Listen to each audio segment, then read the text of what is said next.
Onu bir görseniz sanırsınız, o bir deniz yanılırsınız. O benim güneş sistemim, alacalı bikinisinde saklı. Deniz yıldızları, uzay taşları, arkadaşları.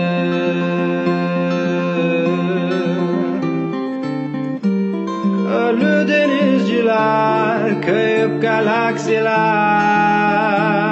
buldum gözlerindeler. Senden tek istediğim geçmişin, geleceğin benim olsun.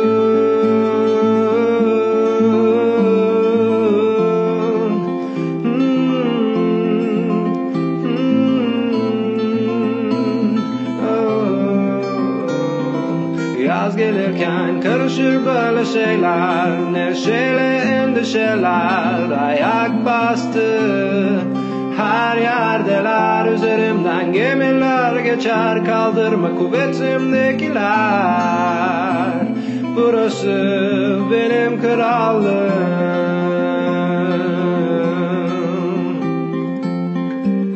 Sıkılırsan güneşten, gece oluruz erkenden.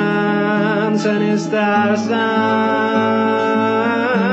karşılığında istediğim geçmişin, geleceğin benim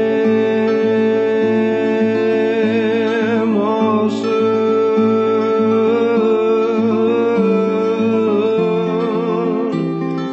Denizler cinayet işlemezler, aslında kimseyi istemezler.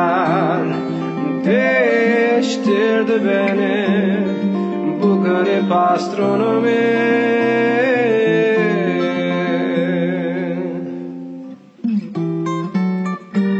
Suçluyum belki ben, sen sularımda ölürken.